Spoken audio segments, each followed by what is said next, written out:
Good day, everyone. My name is Rebecca Labby, and I'll be your host this afternoon for the live tutorial on 5 common requirements authoring mistakes and how to avoid them.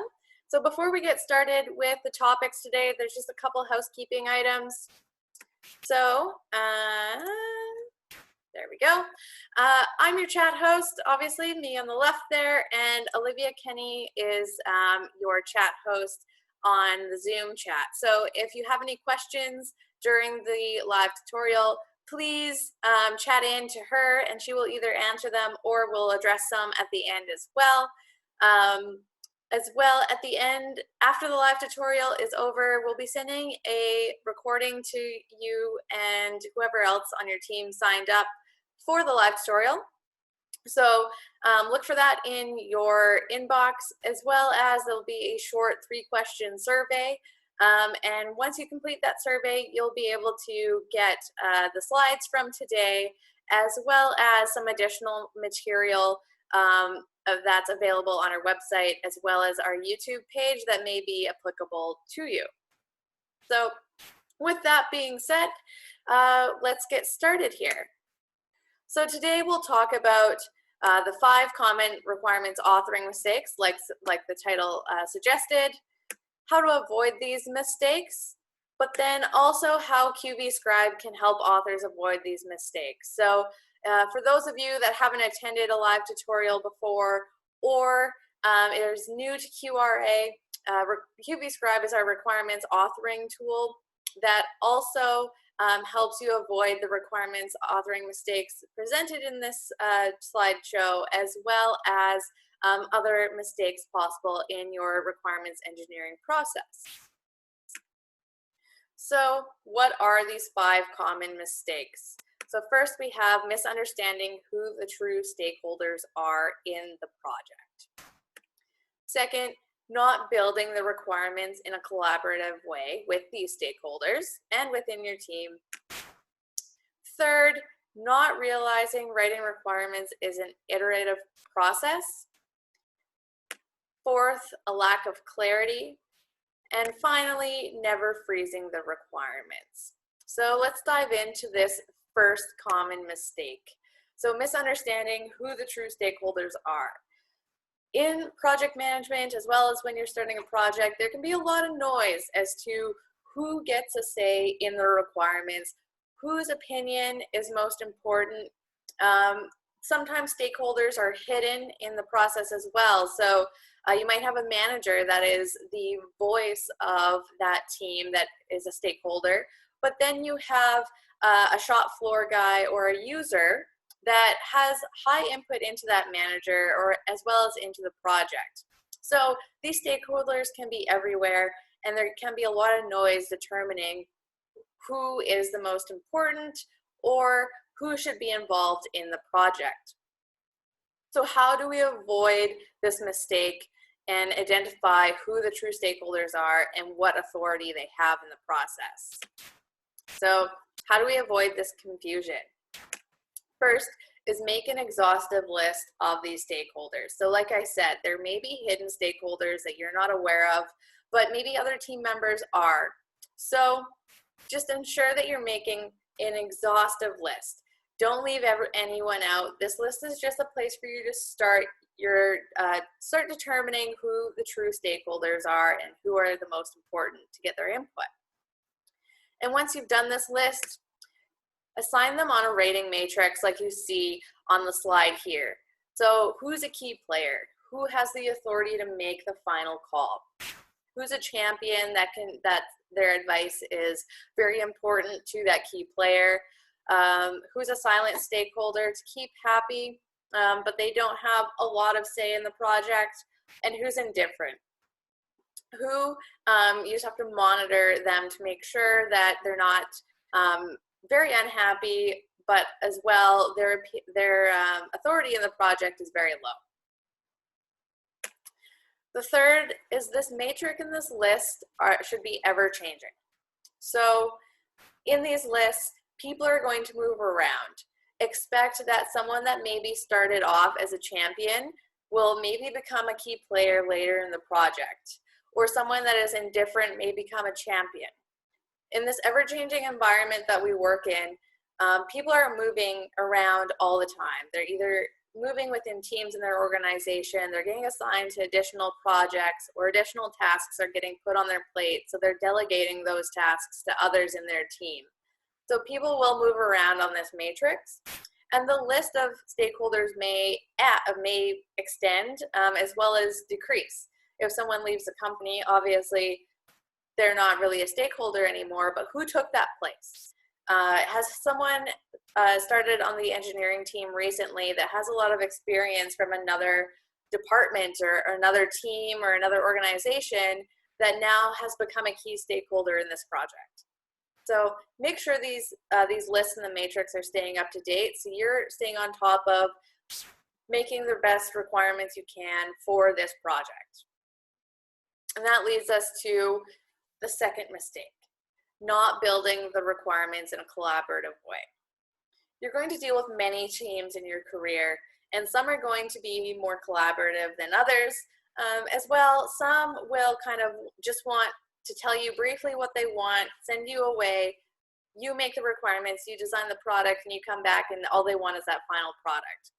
But that's not the ideal way to do this requirements gathering process as well as the engineering process, because if the requirements aren't exactly what that team wants and you move on to the design, that's going to extend timelines, that's going to extend budgets, and it's going to have some costly effects on the organization. So by making it a collaborative experience, you're determining very early on, are these the right requirements? Is this what this team expects? And if not, they can give you feedback on that early in the process instead of at the end. So how do we encourage collaboration with the stakeholders? So first, host well-organized meetings. If you're dealing with a team that isn't highly engaged, having a disorganized meeting where topics are kind of everywhere and important people aren't getting their voice heard are going to create some friction in this process, as well as further encourage employees and stakeholders to be unengaged. So by hosting a well-organized meeting, well thought out, and making sure everyone's voice is heard can really encourage collaboration and encourage people to participate in this process. Have a requirements traceability matrix. It's key for collaborative projects. Whether this is a handmade one, maybe in Excel, or you're using a requirements management tool. We have customers that use both. It's very important because you want to know who changed that requirement. You want to know, is this a proper requirement for this, this project? And if a requirement was deleted, who made that suggestion and why? Did they have the authority to? So this requirements traceability matrix makes sure that the people with the proper authority are approving these changes, or at least the people making the changes have the authority to do so. If you don't have that going on, someone like in the stakeholder matrix previously, a champion, could be making a huge impact on the project without the stakeholder, the key stakeholder knowing and shifting the project in a different direction than they want. So you just have to be aware of these changes and track them so that this doesn't happen. The next one is circulate and draft requirements documents for feedback. So that goes back to the collaboration. It's important to circulate these drafts because then they can give you your feedback and you can take the project in the direction that they want, instead of moving forward with your draft without having feedback from those key stakeholders and moving into the design process with an inferior product. So you just have to make sure that you're constantly getting feedback until you decide to freeze that document so that you're not having that error and that miscommunication.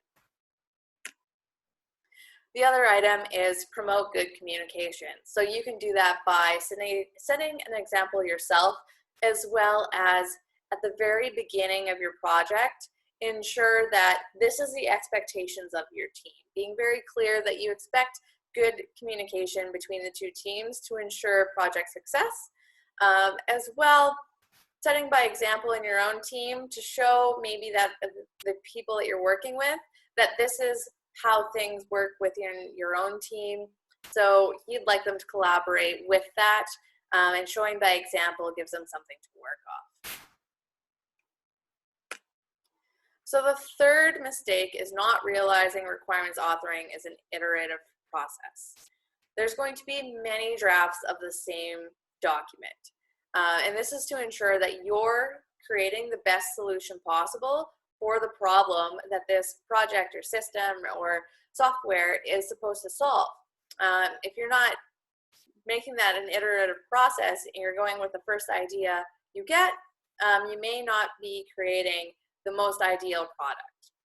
So again, how can I prevent my team from jumping to solutions before we determine the best one? So first is don't start the design until you understand the requirements. Understanding the requirements and the problem of the team is key in order to be able to design a proper product.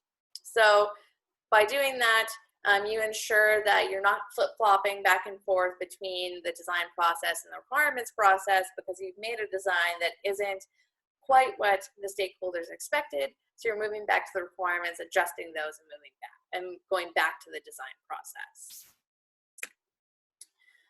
You can do this by brainstorming solutions for the problem. So instead of moving forward with the first solution that you think of, have a brainstorming session with your team, and you can build off each other's ideas. Maybe option 1 and 2 are good, but through the brainstorming session, you've built off those and made a better option, maybe 5 or 6. So by brainstorming the solutions, it allows you to pick the one that best fits this team's needs and build the requirements off that. Third, map the business process. By understanding your team's needs and the stakeholders' needs, as well as the business process, the decision-making process, it really ensures that you're building those requirements to that specific to that team and makes them feel confident that you're going to deliver something that they want. So by knowing their business, it just increases the confidence that they have in your team and your understanding of what they need. So the fourth item here is the lack of clarity. So I have a little cartoon there to show you exactly what happens when you have a lack of clarity. So we see this with teams time and time again. And also as well, not only the teams that work with us, but out in industry, requirements, documents that are public, we see there's a lot of lack of clarity going on. And this allows for the risk of misinterpretation, as well as some major issues to be present later in the design process that could have been caught in the requirements process. So how can we avoid this? So follow a standard or a rule set.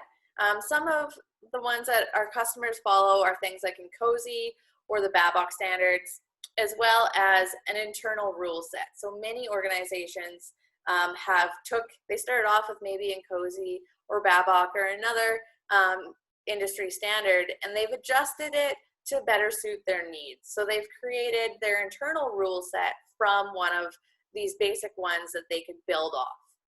Doing this allows you to be consistent across all of writers, as well as allows them to check their own work. If you have a rule set or a standard that they can follow, at least they have a basis to start their requirements. And moving off that point, use a system. So EARS is our example of a syntax that you can use. EARS is an easy approach to requirement syntax, and it's a set of templates and a methodology to follow that ensures that your requirements writers are following the same syntax pattern, allowing for better consistency, but also the syntax pattern allows you a lower risk of writing ambiguous requirements. So using a pattern like this can ensure consistency and allow writers to write better requirements. The third item here is avoid mixing functional and non-functional requirements.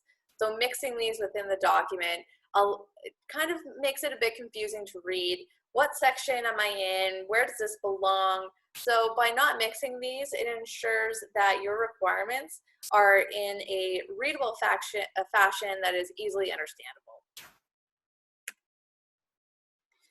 And the fourth item here is write testable requirements. So this is key, because if you can't test your requirement, how do you know that you've complied with it? How do you know that this requirement has been done? So you have to ensure that you're writing testable requirements and that each requirement also only can have one test. So mistakes that we see in this area are things like immeasurable quantifications, the use of immediately, instantaneously, simultaneously. None of these have actual measurements associated with them. So we've had customers that one person's definition of immediately was vastly different from another person's definition of immediately. So using actual measurements helps you ensure that your requirements are actually testable. Another error that we see a lot is multiple imperatives. So a good requirement standard says that each requirement only can have one imperative, allowing you to only write a statement that's asking the system or the project to only do one thing. If you're asking that system to do multiple things within one requirement, you could have multiple tests for that requirement, allowing maybe you and your customer or you and another stakeholder to have different tests as to whether you've actually complied to it. And this can be a big problem when it comes to delivery.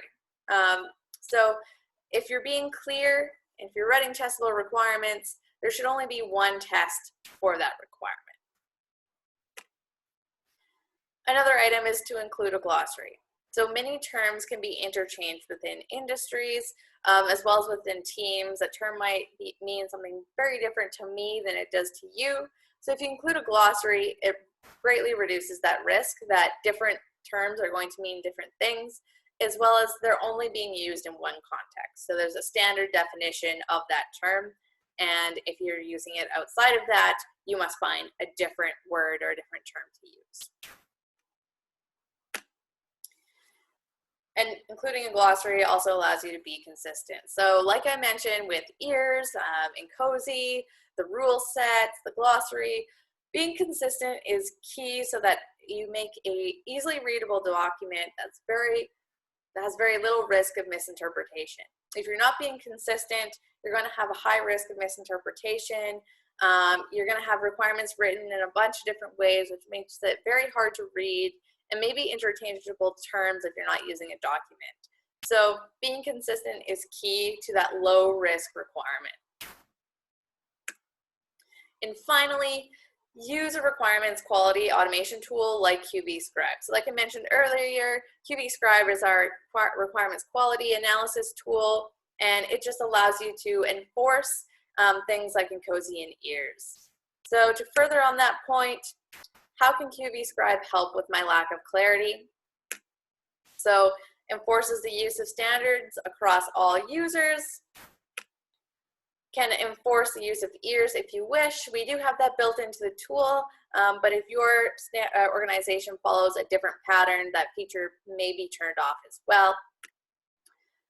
Ensures your requirements are testable, because we do highlight areas that have multiple imperatives, as well as immeasurable quantifications and items like that that allow them to not be testable. It keeps consistency among authors, as you are all using that standard rule set. If you're using ears, you're all focusing on writing in an ears pattern, as well as by following the same rule set, you're ensuring that you're using the same terms. And finally, it saves your team time while reducing the risk of having ambiguous requirements. We've worked with a few different organizations that helped us create case studies, one of them being the Royal Canadian Air Force, and the other being Ultra Electronics Maritime Systems. and both of those organizations saw between a 50 to 75% decrease in the time spent in the requirements process due to QB Scribe, because the authors can fix their own errors, make sure they're creating a high quality, clear requirement before it moves on to a review or a stakeholder review to get feedback, so they can do that on their own. And with the tool highlighting these areas, it brings it to their attention so they're not searching for them as well. So with that, I'll pop over to QB Scribe here and just give you a brief rundown for those of you who haven't seen the tool before. And after that, we'll carry on with the fifth and final requirements error, and then we'll wrap up. So here I have QB Scribe for Word open. We are available in Excel currently as well. And just for time's sake, I have it all marked and ready to go, and it's analyzed here for us. So here I have the Lunar Exploration Light Rover document from the Canadian Space Agency. It is public. We can use it to show you how our tool works. So since the first one is already highlighted here, let's dive into a requirement right off the bat to show you how QB Scribe can mitigate that risk of misinterpretation by ensuring clarity. So here we have the quality score for this requirement. So it's a 3 out of 5, meaning there's a little bit of risk there, but probably not detrimental. And when we go into the quality score, you can see there's a section here which contains the items, the sections that fall under this quality score and affect it. And then you also have the warnings, which just create this little triangle here, as it's just an error saying that you could be more specific here. So in this first section, we have our superfluous infinitive. We click on that, it just highlights that error.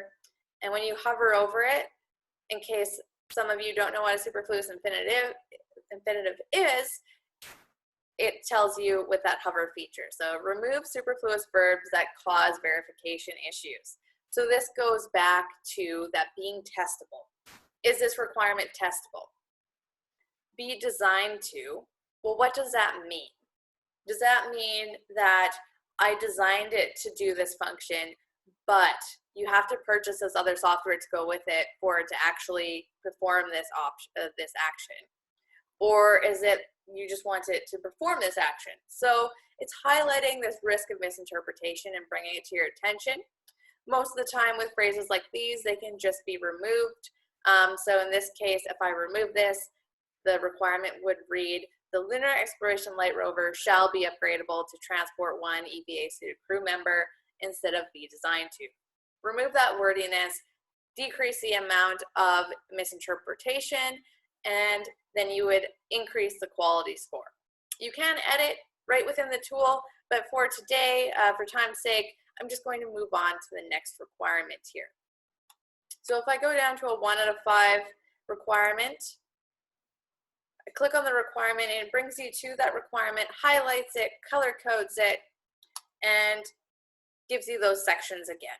So here we have, again, a superfluous verb, be capable of, and then we have immeasurable quantification. So like I spoke about previously with that testability, maximum, minimum, if it's not followed by a number, well then that's being vague.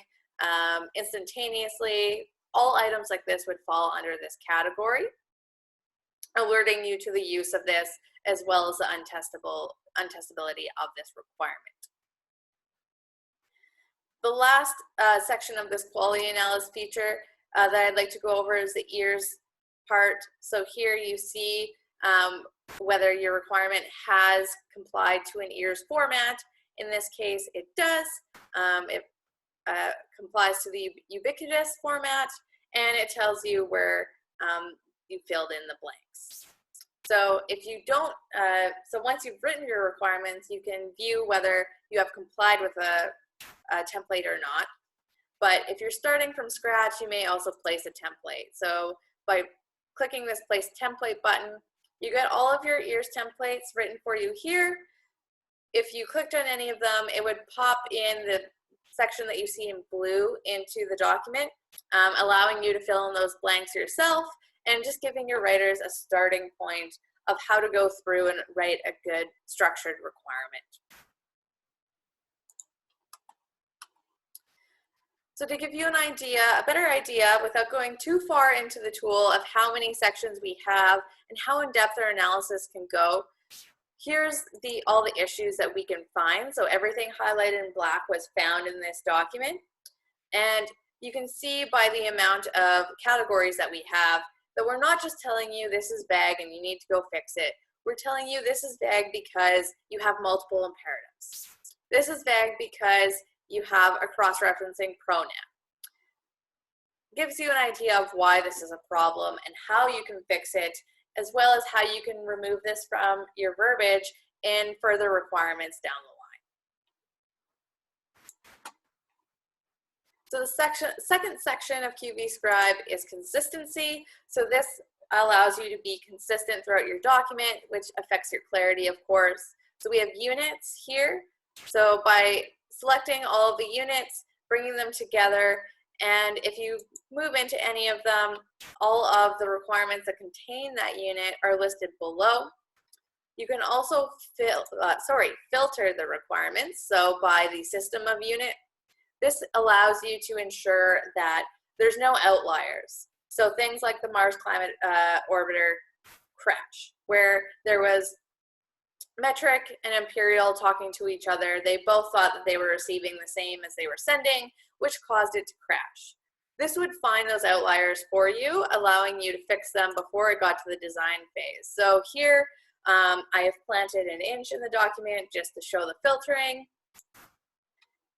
And if you click on the requirement, again, it brings you to the requirement when you click on it and highlights it for you. That way you can determine what you need to do about it. Do you need to convert it, to centimeters? Or is it just supposed to be 15 centimeters? What's the issue here and how can I address this? And then we have terms. So this is helping with your glossary. Seeing if there's any outline terms within your document. So here you'll see all your nouns, pronouns, proper nouns, and noun phrases listed for you. And you can sort them by either the number of requirements that they're in. So if you have a couple ones, they may be an outlier, as well as obviously if you go to the number of requirements that contain a term, the highest number, Lunar Exploration Light Rover is the proper noun in this case. So that should be the only use of rover or exploration rover or some use of this term. So if I just search for, say, rover, you'll see here that there's multiple uses of the word rover. So you have the proper noun, you have rover, you have analog rover, rover mass. There's a whole bunch of uses of this rover. So let's dive into analog rover. Click on that term, you get the requirements that contain it. Again, click on that requirement, brings you to it, highlights it. So in this case, what is this analog rover? Is the analog rover the Lunar Exploration Light Rover, or is this another vehicle? We don't know. And if there's no glossary to tell us, this is an outlier. So you can go back and ask the question and see where the outlier is, as well as determine what the proper term should be. If this is another vehicle, then maybe the analog rover just needs to go into the glossary. It's defined, it's fine. But if this is actually supposed to be the Lunar Exploration Light Rover, well then you should actually say that term. So just highlighting these areas of inconsistency for you, allowing you to create that more consistent, more clear document. The last piece of QV Scribe is similarity. So here you get the similar requirements within the document. You can toggle that from 50% all the way to 100, meaning letter for letter the exact same. Just toggle that down to about 70. When you click on the requirement, brings the requirements below, the similar requirements below, sorry. And when you click on the next requirement, it's brought side by side for you.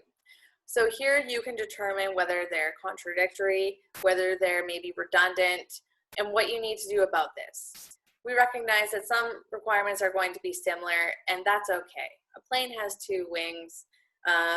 There's going to be duplicates, or I guess things that are similar, but contradictory requirements are a large problem, and you'd be surprised how many exist in requirements documents that we've seen. So this is a very easy tool to go through and determine this for you, instead of what some of our customers used to do, go line by line between each requirement and see if there's anything contradictory, which takes a lot of time. This definitely speeds up that process. So the last piece of QV Scribe as a whole is the report.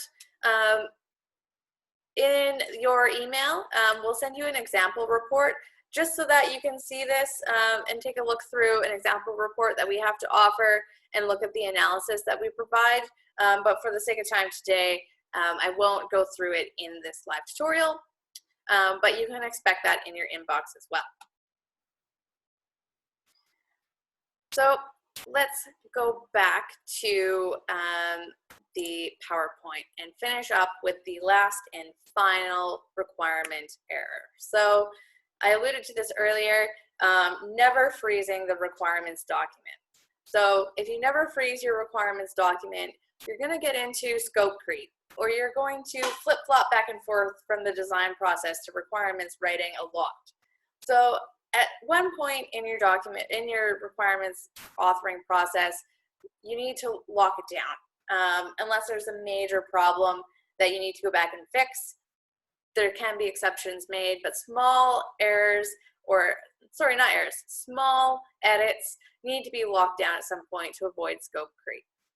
So some of our team members do that by ensuring that the overall quality score of their document is, say, a 4 out of 5, and they have a review meeting on it. They decide that, yes, these are the proper requirements for this project, and they lock it down. It's at a high enough quality that we're comfortable with the requirements that we've created, as well as we've determined as a group, this is actually what we want to make, done. If you go past that, it's just going to be a lot of time and money spent on not a lot of value. So in summary, use a stakeholder matrix to determine your stakeholders and who's important in the process. Also, reach back out to those main stakeholders and make sure you have the proper people included in that matrix. Host well-organized meetings to promote collaboration between teams. This is to ensure that you're building the right thing for your customer or for the stakeholders.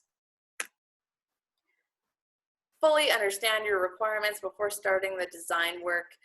This is to ensure that you're not designing something and going further down the process than you need to with an inferior product that maybe your stakeholders aren't expecting. Freeze your requirements to avoid scope creep. And ensure clarity by following a set standard and use a requirement quality tool like QV Scribe. So for those of you that haven't learned about QV Scribe before, I just wanted to go over briefly what our licensing has to offer. So QV Scribe for Teams includes the ears integration. It's deployed on your network, so it is on-prem. Also, concurrent licensing allows you to share your seats, so floating seat option. The customized analysis allows a custom configuration across all of your users. So QV Scribe out of the box comes based on Cozy standards and a few other rules and has ears built in, but that can be customized for your team. So if you see something that you don't want flagged, that's easily removed, as well as if you want something maybe a little more specialized flagged, you can also add that word or phrase to the configuration, allowing further customization. Also, you can control the user management, so who has access to QV Scribe and how long they have access to it. and access to requirement management tool integration. So today you saw QB Scribe for Word, and I mentioned that it's available also as an Excel add-in. But in the future, in the very near future, we're going to be integrating with requirements management tools. So the first three that we have on our roadmap are Doors Next Generation, Polarian, as well as JAMA. But you'll notice in the 3-question survey, the final question is, what requirements management tool or authoring tool does your team use? So we're constantly gathering information from potential users as well as industry to see what tools are popular that we can potentially integrate into our pipeline. So your answer of that question would increase that database as well as allow us to kind of mold where the product may go. So what's next? Obviously questions are up next. So if you guys want to start typing those into the chat or in the Q&A section, I'll get to those next. But a QRA representative, like I said earlier, will be reaching out with your recording, the survey link, that if you fill that out, you can get access to the slides. And they will also include the example report, so you can see the configurations that an analysis that QB Scribe can provide your team. So with that being said, any questions, comments? Would love to hear them.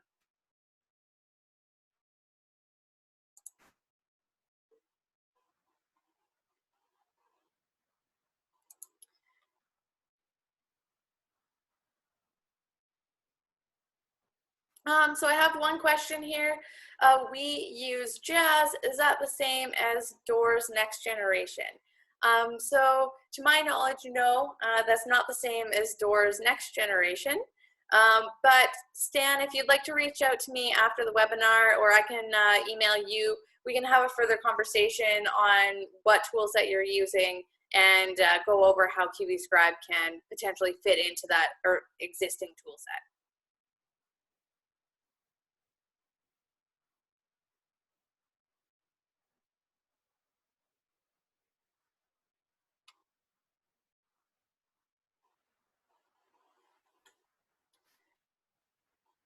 So there's no existing questions right now, but I will wait a couple more minutes just to ensure that there's no additional questions. So I have another one here, just came in. You mentioned rule sets for requirements. Can you explain what you mean? So many organizations have a standard pattern or a standardized words that they want included in their requirements. So things like your imperatives. Some organizations only allow shall, must, or will, while others also allow should, may, or can. Some organizations also only allow shall. So by rule sets, I mean words that you must include, as well as maybe words that you may not include. So some people ban the use, some accept the use of should, may, or can, and others completely ban those words. So a rule set would be words that you can use, such as imperatives, as well as words that you may not use. Many of these rule sets include things like the immeasurable quantification, so things like instantaneously, immediately, that cause verification issues as well.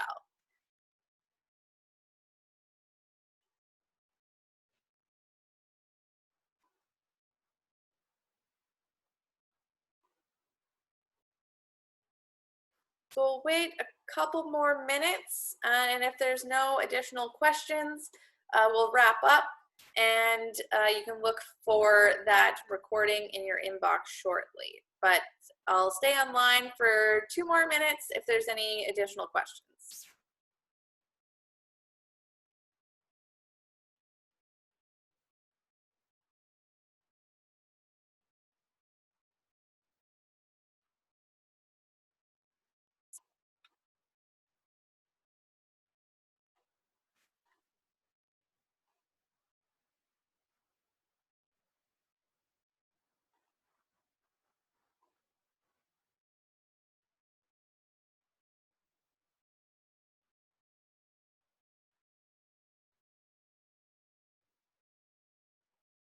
So it looks like the 2 minutes are almost up here.